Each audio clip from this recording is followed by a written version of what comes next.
नमस्कार, मैं चंदन कुमार आज के और एक नए और महत्वपूर्ण वीडियो में आपका स्वागत करता हूं।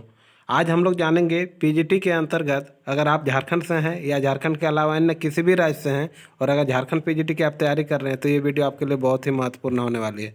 क्योंकि झारखंड पीजीटी हिंदी के सिलेबस में आप देखेंगे गद्य कृतियाँ के अंतर्गत एक टॉपिक है जो कि बहुत ही महत्वपूर्ण है, जिसका नाम है महिला आंचल। इससे पहले के सारे टॉपिक हम लोग एक एक करके देख चुके हैं, जो कि गोदान हुआ, आषाढ़ का एक दिन हुआ, स्कंदगुप्त हुआ, भारत दुर्दशा हुआ, राग बिराग हुआ, कबीरदास, कबीर ग्रंथावली, भरमर गीत, रामचरितमानस, राग बिराग, ये सभी हम लोग देख चुके थे। इसके अलावा कुरुक्षेत्र। इस प्रकार कह सकते हैं कि झारखंड पीजीटी के अंतर्गत जितने भी सिलेबस के आधार पर टॉपिक है जो महत्वपूर्ण है, सभी हम लोग एक एक करके बारी बारी से देख चुके हैं। कुछ ही दिनों में हम लोग प्रैक्टिस सेट लेकर आएंगे जो कि महत्वपूर्ण होगा परीक्षा की दृष्टि से, और परीक्षा से आने वाले महत्वपूर्ण प्रश्न लेकर आएंगे जो कि परीक्षा की दृष्टि से अत्यंत महत्वपूर्ण होने वाली है। चलिए देर न करते हुए आज बात करेंगे हम लोग झारखंड पीजीटी के अंतर्गत एक महत्वपूर्ण टॉपिक, महत्वपूर्ण प्रकरण, महत्वपूर्ण पाठ महिला आंचल के बारे में। महिला आंचल, जैसा कि उपन्यास की आलोचना के प्रसंग में पहला प्रश्न उसके विषय, वस्तु या थीम और विजन के संबंध में उठता है, यानी महिला आंचल कथ्य और इसके आलोचना की बात करेंगे। उपन्यास की आलोचना के प्रसंग में पहला प्रश्न उसके विषय, वस्तु या थीम और विजन के संबंध में उठता है। महिला आंचल का विषय या कथ्य काल की दृष्टि से भारत को आज़ादी मिलने के वर्ष सन 1947 के एक वर्ष पूर्व से लेकर उसके एक वर्ष बाद तक अप्रैल 1948 और स्थान के दृष्टि से भारत की राजधानी से दूर देश के सर्वाधिक पिछड़े राज्य के सर्वाधिक पिछड़े जिले पूर्णिया के उत्तर में नेपाल से लगा मेरीगंज नामक एक औसत से बड़े गांव से जुड़ा है। उपन्यास दो खंडों में विभक्त है। प्रथम खंड में आज़ादी मिलने के पूर्व का चित्र है और द्वितीय खंड में आज़ादी मिलने के बाद का। यह सुज्ञात तथ्य है कि जिस समय देश आज़ाद हुआ उस समय तक इसका आर्थिक, शैक्षिक, बौद्धिक और सामाजिक पिछड़ापन अपने चरम पर था। जो थोड़ी बहुत आधुनिकता और प्रगति आई थी वह उन क्षेत्रों में जहां अंग्रेज रहते थे, दिल्ली, कोलकाता, मुंबई, चेन्नई, मद्रास जैसे बड़े नगरों में, और फिर ब्रिटिश सत्ता को नियंत्रित करने वाली प्रांतीय राजधानियां से आरंभ होकर अनुपात के अनुसार क्रमशः कम महत्व के कमिश्नरी, जिला और सब डिवीज़न वाले नगरों को कस्बों में गांव नितांत उपेक्षित थे। जो क्षेत्र केंद्र से जितना ज़्यादा दूर था वह उतना ज़्यादा उपेक्षित भी थी। ब्रिटिश सरकार का उन क्षेत्रों से एकमात्र नाता वहां से भूमि कर या अन्य प्राकृतिक साधनों की प्राप्ति थी। इसके लिए सरकार ने जमींदारी व्यवस्था कायम कर दी थी और जमींदारों के माध्यम से मनचाही रकम सरकारी खजाने में पहुंच जाती थी। जमींदारों ने भी गांव-गांव में तहसीलदार या कारिंदे बहाल कर दिए थे जो किसानों से भूमि कर, नजराना, सलामी आदि वसूल कर जमींदार को देते थे और खुद भी मौज करते थे। गांव में दो एक खाते पीते किसान भी होते थे, पर 90% से ज़्यादा किसान और कृषक मजदूर ऐसे होते थे जिन्हें सालों भर भरपेट भोजन, तन ढकने के लिए पर्याप्त वस्त्र और जाड़ा बरसात से बचने के लिए ढंग के आवास नहीं होते थे। शिक्षा, चिकित्सा, मनोरंजन आदि की आधुनिक सुविधाओं का तो कोई सवाल ही नहीं था। शिक्षा के क्षेत्र में अभाव में ये ग्रामीण नाना प्रकार के अंधविश्वासों, काल्पनिक डर और चालाक लोगों द्वारा फैलाई गई गलतफहमियों के शिकार थे। फणीश्वर नाथ रेणु के 20 वर्ष पूर्व प्रेमचंद इस जीवन को अपने उपन्यास में चित्रित करने का प्रयास कर चुके थे। उस समय भी अर्थात इस शताब्दी के तीसरे और चौथे दशकों में भारतीय गांवों की लगभग यही दशा थी, पर प्रेमचंद का क्षेत्र केंद्र के कुछ निकट था। साथ ही वह काल आज़ादी मिलने के समय तक भी कुछ दूर था। रेणु का अनुभव संसार एक ऐसे क्षेत्र से जुड़ा है जो केंद्र से बहुत दूर होने के कारण भौतिक प्रगति के दृष्टि से नितांत पिछड़ा हुआ था। इस सुदूर और अत्यंत पिछड़े हुए अंचल को उसकी संपूर्णता में प्रस्तुत करने के लिए रेणु ने एक ऐसे शिल्प और भाषा का इस्तेमाल किया है जो इसके पूर्व हिंदी उपन्यास के लिए अपरिचित था। उपन्यास के इस पक्ष पर हम तनिक बाद में विचार करेंगे, पर शिल्प और भाषा के द्वारा मेरीगंज और उसके पास आसपास का जो बिंब उभरता है वह एक मुकम्मल और सजीव बिंब है। इस बिंब में उभरता है धरती का मैला आंचल, धरती नहीं धरती की लाश, जिस पर कफन की तरह फैली हुई है बालूचरों की पंक्तियाँ। उत्तर नेपाल से शुरू होकर दक्षिण गंगा तट तक पूर्णिया जिले के नक्शे को दो असम बराबर नहीं, असम मतलब बराबर नहीं, जो सम नहीं होता है उसे असम कहा जाता है, भागों में विभक्त करता हुआ फैला यह विशाल भूभाग लाखों एकड़ भूमि, जिस पर सिर्फ बरसात में क्षणिक आशा की तरह दुबहरी हो जाती है। इसी के बीच बसा है मेरीगंज नामक गांव, जहां से रेल का निकटतम स्टेशन 20 किलोमीटर दूर है। कथाकार ने मेरीगंज गांव के भूगोल से लेकर उसके इतिहास, नामकरण और सामाजिक आर्थिक स्थिति का वर्णन मात्र नहीं बल्कि सजीव बिंब उपस्थित किया है।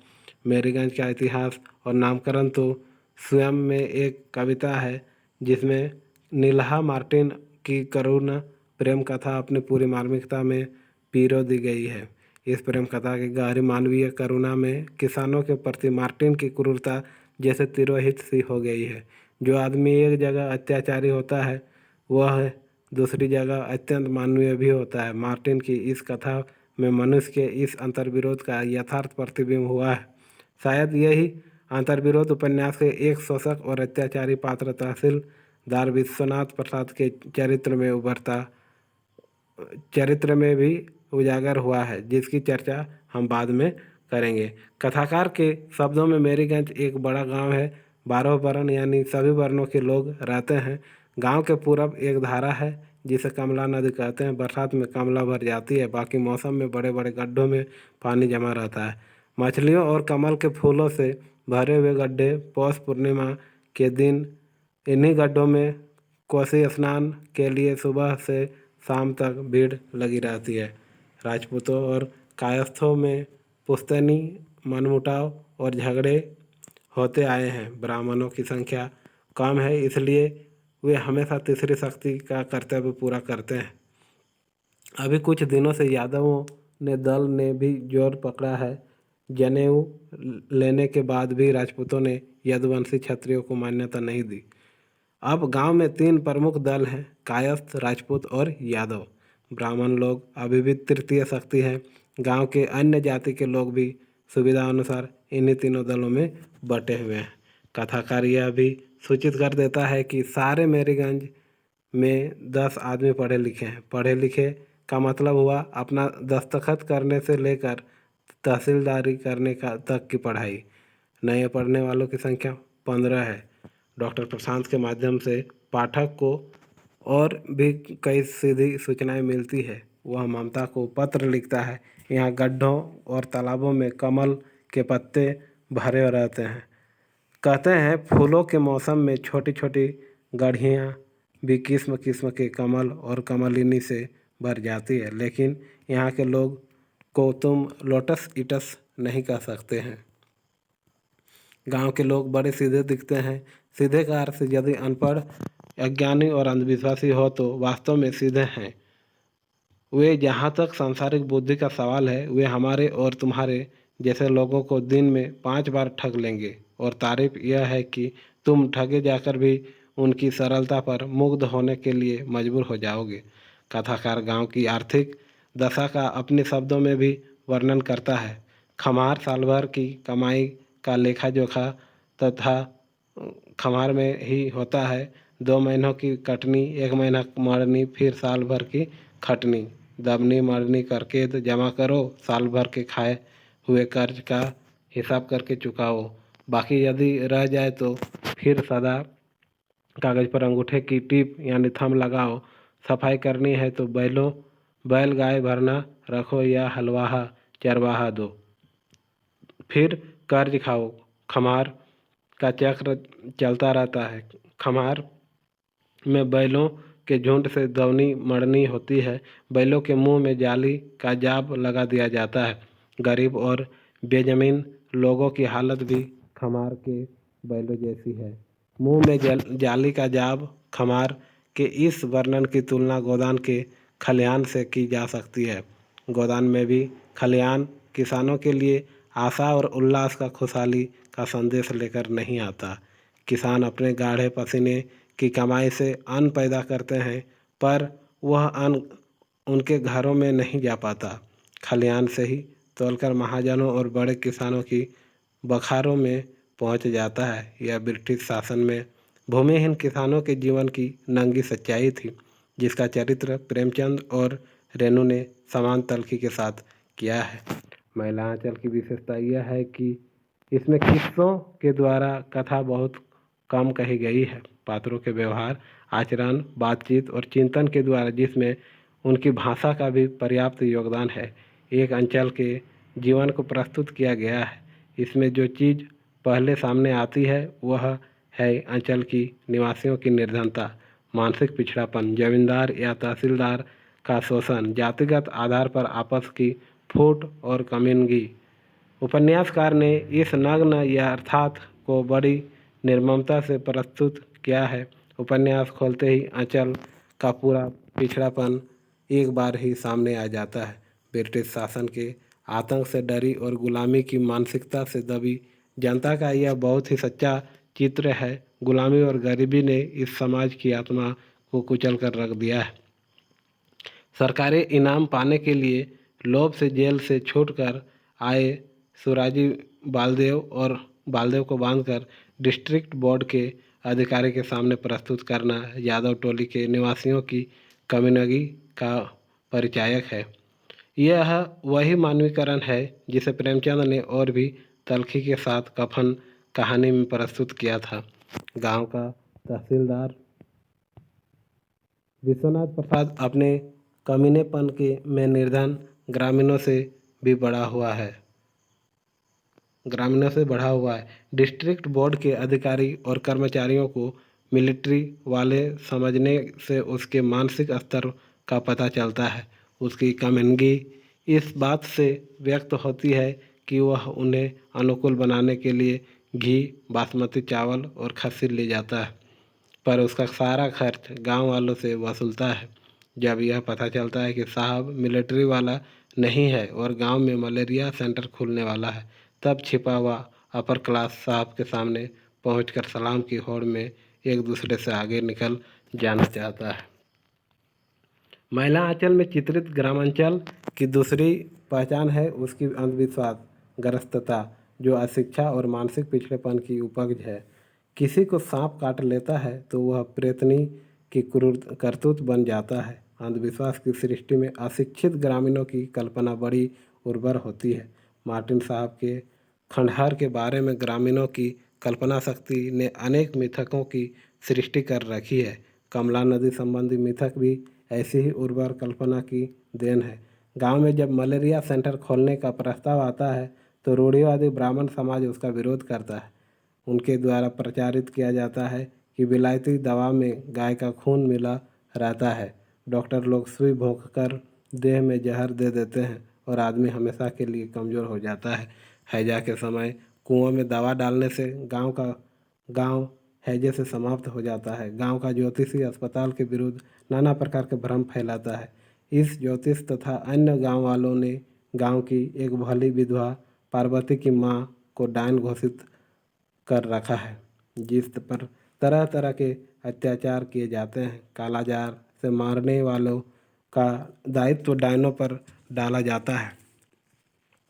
डॉक्टर प्रशांत के अस्पताल में सांप निकलता है तो गांव में हल्ला हो जाता है कि यह पार्वती की मां का काम है। भूत प्रेतों पर गांव वालों का अखंड विश्वास है। सुराजी बालदेव मानता है कि भूत भैंस के पीछे पीछे खैनी तंबाकू मांगता है। डाकिन का पांव उल्टा होता है और वह पेड़ की डाल से लटक कर झूलती है। ज्योतिषी की चौथी पत्नी की मृत्यु इस कारण हो जाती है कि अपने रूढ़िवादिता के चलते वह उसका सिजेरियन नहीं करने देता। पार्वती की मां भी अंततः डायन संबंधी अंधविश्वासों का शिकार बन जाती है। इस प्रकार के अशिक्षा और अंधविश्वास से ग्रस्त समाज की निर्धनता स्वयं सिद्ध तथ्य है। यह भी सुज्ञात है कि भारतीय ग्रामीण अंचलों की निर्धनता का कारण सदियों से विदेशी और भारतीय सामंतों का शोषण है। इस गरीबी और शोषण का चित्रण फणीश्वर नाथ रेणु ने नितांत यथार्थवादी तरीके से किया है। उपन्यास में चित्रित मेरीगंज के कायस्थ टोली के विश्वनाथ प्रसाद मल्लिक पारबंगा के तहसीलदार और 1000 बीघे जमीन के काश्तकार हैं। राजपूत टोली के मुखिया ठाकुर राम कृपाल सिंह 300 बीघे के किसान हैं। यादव टोली के मुखिया खेलावान यादव 150 बीघे जमीन के काश्तकार हैं। शेष ग्रामीण के पास अपनी जमीन नाम मात्र की है। वे या तो खेतिहर मजदूर हैं या बटाईदारी पर खेती करते हैं। उन्हें भरपेट भोजन नहीं मिलता, तन ढकने को कपड़ा नहीं मिलता। आवास के नाम पर फूस की झोपड़ी में जिनकी सारी जिंदगी कट जाती है। तंत्रिमा गहलोत और पोलिया टोली के लोग ने अपनी ज़िंदगी में कभी पूरी जलेबी चखी ही नहीं। एक बार बिरंची को किसी गवाही के लिए तहसीलदार ने पूरी जलेबी खिलाई थी, जो उसे बड़ी महंगी पड़ी थी। गांव वालों ने अभी रेडियो नहीं देखा है। पहली बार गांव में रेडियो आता है तो उसके बारे में तरह तरह की हास्यास्पद धारणाएं प्रचलित हो जाती है। गांव का सुराजी नेता और इंटेलेक्चुअल बालदेव गांव वालों को बताता है कि रेडी है रेडा। अब सुनिएगा रोज बॉम्बे कलकत्ता का गाना। महात्मा जी की खबर, पटुआ का भाव सब आएगा इसमें। तार में ठेस लगते हैं, लिखते ही गुस्सा कर बोलेगा बेवकूफ़। बिना मुंह धोए पास में बैठते ही तुरंत कहेगा क्या आपने आज मुंह नहीं धोया है। गांव में गरीबी इतनी ज़्यादा है कि कोई रोग हो जाने पर वहां के निवासी साधारण दवा के पैसे भी नहीं जुटा पाते। 2 बूंद आई ड्रॉप न मिल पाने के कारण किसी युवती की कमल सी सुंदरी आंखें सदा के लिए ज्योतिहीन हो जाती है। अनेक ग्रामीण पीला, जॉन्डिस, कालाजार, मलेरिया, पायरिया, गठिया आदि रोगों से ग्रस्त है। बच्चे रोग के निदान के बिना आनन फानन में मर जाते हैं और उसका दोष किसी डायन के मत्थे मर दिया जाता है। और इसी गरीबी, अशिक्षा, अंधविश्वास, रूढ़िवादिता आदि का कारण क्या है? वह है जमींदार और उसके कारिंदा तहसीलदार तथा अन्य धनी किसानों द्वारा किसानों का शोषण। यह शोषण अनेक रूपों में होता है। तहसीलदार विश्वनाथ प्रसाद किसानों के शोषण का सबसे बड़ा एजेंट है। उसने न केवल जमींदार की कृपा और अपने तिकड़म से 1000 बीघे जमीन पर अपनी मिल्कियत कायम कर ली है, वरन वह किसी किसानों की बची खुची जमीन पर भी आंख गड़ाए हुए हैं। गांव के गरीब किसान उससे आतंकित रहते हैं। सुमिरत दास तहसीलदार का दलाल है। उसका रोटियां गवाह है। रोटियां गवाह अर्थात गवाही की रोटी खाने वाला। झूठी गवाही देते देते वह बूढ़ा हो गया है। वसूली तगादा के समय तहसीलदार के साथ रहता है। किसी को दाखिल खारिज करवाना हो, किसी रैयत की ज़मीन में झंझट लगा हो या किसी को बंदोबस्ती लेनी हो, उसे तहसीलदार के पहले सुमिरत दास से बात करनी पड़ती है। वह रैयत से तहसीलदार की ही दलाली नहीं, अपनी दलाली भी वसूल करता है। वह तहसीलदार के नाम पर रैयतों से मुफ्त कद्दू, खीरा, बैगन, करेला, कबूतर, हल्दी, मिर्चा, साग, मूली, सरसों का तेल आदि झटक लेता है। गांव में एक टोला संतालों का है। 4 पुश्त पहले मेरीगंज के जमींदार ने संतालों को बसाया था।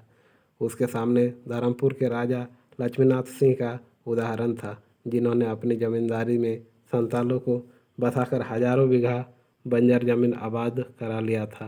संतालों की कड़ी मेहनत से बबूल, झारबेर और सहोड़ के पेड़ों से भरे हुए जंगल हर साल साफ होकर आबाद होते गए। आज जहाँ सैकड़ों बीघे जमीन में मोती के दानों से भरी हुई गेहूं की बालियां पुरवैया हवा से झूम रही है, धरती का वह टुकड़ा सर्वे के कागजात और नक्शे में जंगल के नाम से दर्ज हैं। जिस जंगल में बाघ का शिकार खेलने के लिए जिले भर के राजा और जमींदार जमा होते थे, नील्हे साहबों के नील के हौज ज़्यादातर इन्हीं मूर्ख इंसानों के काले शरीर के पसीने से भरे रहते थे। जमीन के मालिकों और व्यवस्थापकों ने उनका वहाँ की धरती पर कोई हक नहीं जमने दिया है।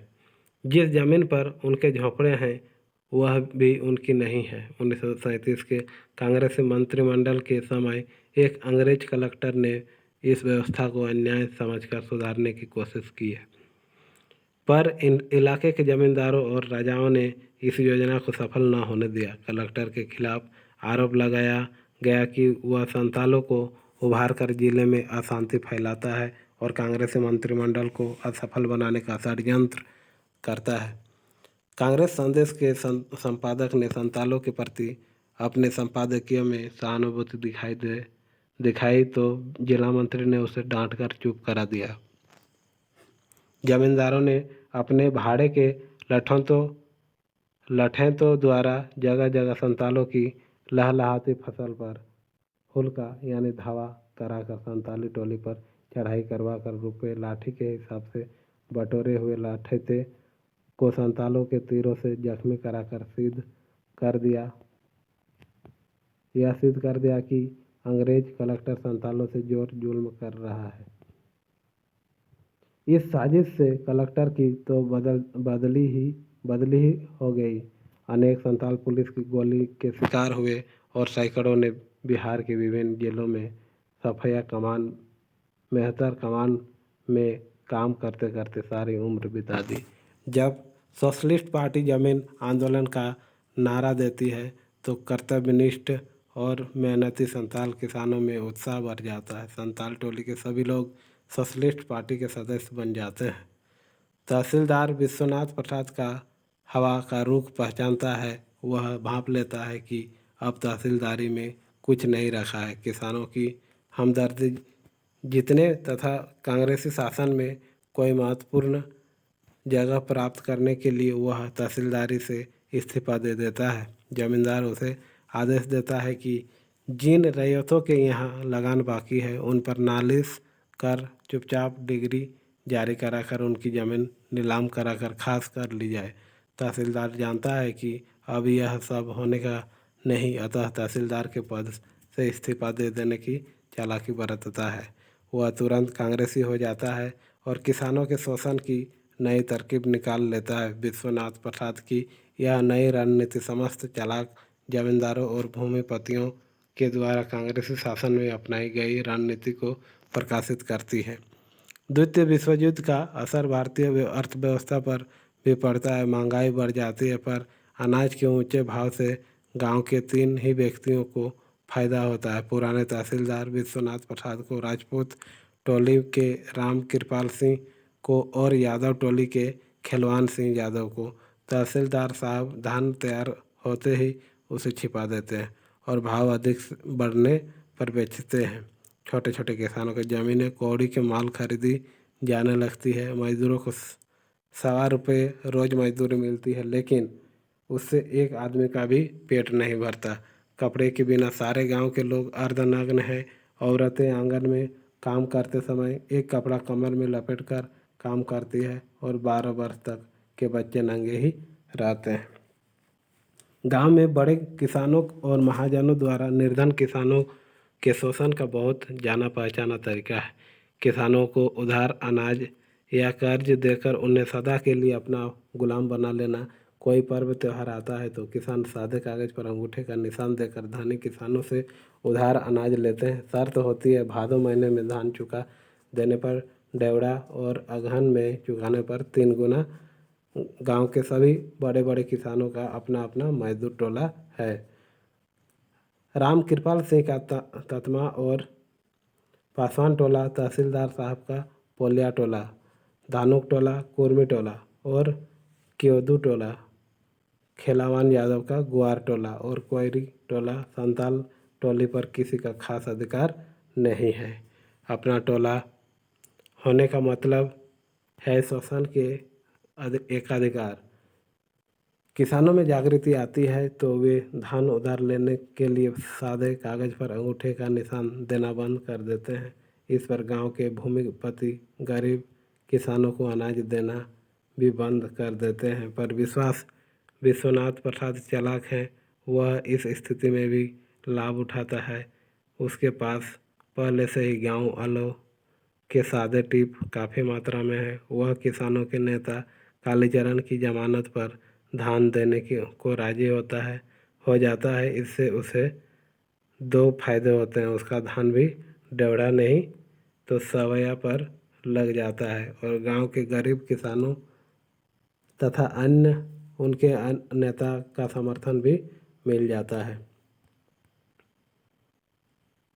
इस प्रकार महिला आंचल में इस तथ्य का पर्दाफाश किया जाता है कि किस प्रकार कांग्रेस पार्टी शुरू से ही जनता को नए नए सब्ज बाग दिखाकर उसे छलती रही है। कांग्रेस पार्टी के अधिकतर नेता जमींदार और भूमिपतियों के समाज से आते थे, जो एक तरफ तो भूमिहीन किसानों का वोट पाने के लिए उन्हें झूठे आश्वासन देते थे और दूसरी तरफ अपने वर्ग स्वार्थ से जुड़े रहने के कारण भूमि सुधार के कार्यक्रमों को खटाई में डालते रहते थे। यह सब उसी दिन होता है जिस दिन सारे देश में गांधी जी के श्राद्ध आज आयोजन है। प्रकट रूप में गांधी का और अप्रकट रूप में गांधीवाद का मूल्यों और विश्वासों का श्राद्ध। महात्मा जी के नाम पर कांग्रेस के नेता चंदा वसूल कर रहे हैं। जवाहरलाल नेहरू को देना है। तहसीलदार भी मेरीगंज वालों से चंदा वसूलता है। सारे गांव की ज़मीन तो उसके कब्जे में आ चुकी है। सारा गांव उसका कर्जदार हो चुका है, पर उसकी हवस मिट्टी नहीं है। और गांव की आर्थिक हालत कैसी हो गई है, गांव के घर घर में हे भगवान की पुकार मची हुई है। सुबह से शाम तक रात भर धान दौनी कर जो मजदूरी मिलती है, खलिहान पर भी बाकी मौजर हो जाता है। नाई धोबी मोची का खान भी नहीं जुड़ेगा। इस बार चलो कटिहार मिल का भोंपा बजता है। रोज सुनते नहीं बुला रहा है आओ। बालदेव का पतन एक प्रतीक है। वह बावन दास द्वारा गांगुली साहब को दी जाने वाली चिट्ठियां अपने पास रख लेता है। उसे भ्रम हो गया है कि चिट्ठियों को देखकर नेहरू बावन दास को मिनिस्टर बना देंगे। वह ईर्ष्यावश चिट्ठियों को जलाने का प्रयास करता है, जिसे बचाने में लक्ष्मी जल जाते हैं। बलदेव अपने बारे में निश्चय करता है। वह पूरैनिया जाएगा, वहीं से चन्नन पट्टी जल जाएगा। वह अब अपने गांव में रहेगा, अपने समाज में, अपनी जाति में रहेगा। जाति बहुत बड़ी चीज़ है। जाति की बात ऐसी है कि सभी बड़े बड़े लीडर अपनी अपनी जाति की पार्टी में हैं। यह तो राजनीति है, लक्ष्मी क्या समझेगी। भारतीय राजनीति की जातिवाद में परिणति की मानसिकता का बालदेव अच्छा प्रतीक बन गया है। आज़ादी के बाद के एक किसान की तस्वीर है। कंधे पर हल लिए मरियल बैलों को हाँकता हुआ जा रहा है। बिरंची कोयरी टोला के सबरन का 3 बीघा खेत मनकुत्ता का पर जोतता है, मगर इस साल टोटा पड़ेगा। उसकी सूरत दियासलाई की डिबिया में जैसे हलवाई की छापी रहती है। एक कदम दुबला पतला वाला कलूटा, कमर में बिस्टी वैसी ही है। खेलावान यादव जो पहले अच्छा खाता पीता किसान था, अब भैंस चराता है। अब तो उसकी अपनी चारागाह भी नहीं है। उधर तहसीलदार साहब के यहाँ ट्रैक्टर आ गया है। कमाली के अविवाहित अवस्था में ही माँ बन जाने के कारण वे असामान्य हो गए हैं। नीचे नहीं उतरते, दिन भर ताड़ी पीकर रहते हैं। रात में संताल टोली का महुआ का रस, कभी होश में नहीं रहते। उपन्यास के लगभग अंत में एक चमत्कार होता है। तहसीलदार विश्वनाथ प्रसाद का हृदय परिवर्तन। वे प्रत्येक परिवार को 5 बीघे के हिसाब से जमीन लौटा देने की घोषणा करते हैं। संताल टोली के संतालों को भी संदेश भिजवाते हैं, वे लोग भी आकर रसीद ले जाए। 1 पैसा सलामी या नजराना कुछ भी नहीं। खिलावन को उसकी सारी ज़मीन लौटा देते हैं। इस प्रकार वे अपनी 100 बीघे ज़मीन किसानों में वितरित कर देते हैं। किसान तहसीलदार साहब की जयकार करने लगते हैं। चारों ओर हंसी खुशी का वातावरण छा जाता है। शोषक के इस हृदय परिवर्तन और किसानों की हंसी खुशी का क्या अर्थ निकाला जाए। यदि तहसीलदार का भूमि वितरण उसकी किसी बड़ी योजना अपनी संपत्ति रक्षा के तहत होता, तो वह उसके चरित्र के अनुरूप और तर्कसंगत माना जा सकता था। तहसीलदार के पास गांव की लगभग सारी जमीन 2000 बीघे के लगभग आ जा गई है। कदाचित इतने बड़े असंतुलन को बनाए रखना कठिन हो, अतः गांव वालों को थोड़ी थोड़ी जमीन लौटाकर उनका विश्वास और प्रेम पाकर शेष का भोग करना एक बड़ी योजना का अंग हो। पर कथाकार ने इस बात का कोई संकेत नहीं दिया है। लगता है वह तहसीलदार के हृदय परिवर्तन को उसकी चालाकी और योजना नहीं मानते, गांधीवादी परिवर्तन मान रहा है। तहसीलदार के प्रति उपन्यासकार बहुत ही सहानुभूतिशील हो गया है। जान पड़ता है यदि सचमुच ऐसा हो है तो यह उसके वैचारिक खोखलेपन का परिचायक है। इस प्रकार का हृदय परिवर्तन, जिसमें अपने लिए संपत्ति का 20 में से 19 भाग रखकर एक भाग को सारे गांव में बांट दिया जाए, समाजवाद नहीं। इस प्रकार उपन्यास का एक गोल मटोल मुकम्मल अंत हो जाता है, पर पाठक के मन में कई प्रश्न एक साथ उठ खड़े हो जाते हैं। क्या जरूरी था कि कमली और प्रशांत का सुखद मिलन कराया ही जाए? इसके कई विकल्प हो सकते थे। रेनू ने एक सर्वथा भावुकतापूर्वक विकल्प प्रस्तुत किया है जो उनके आशावादी और दयामय कथाकार होने का प्रमाण प्रस्तुत करता है, पर जिसे कलापूर्ण किसी भी हालत में नहीं कहा जा सकता है। इस प्रकार महिला आंचल का जो कथा वस्तु था, जो अवधारणा था, आप लोगों ने पढ़ा, आप लोगों ने जाना, आप लोगों ने मेरे वीडियो के माध्यम से देखा। वीडियो को अंत तक देखने के लिए आपका बहुत बहुत धन्यवाद। अगले वीडियो यानी नेक्स्ट वीडियो में हम लोग महिला आंचल की राष्ट्रीय राजनीतिक हलचलों को प्रतिबिंबित किस प्रकार से किया जाता है उसको जानेंगे। यानी वीडियो नंबर 2 होगा, ये पार्ट 1, उसके बाद पार्ट 2 में हम लोग मिलते हैं। बहुत बहुत धन्यवाद आपका वीडियो देखने के लिए।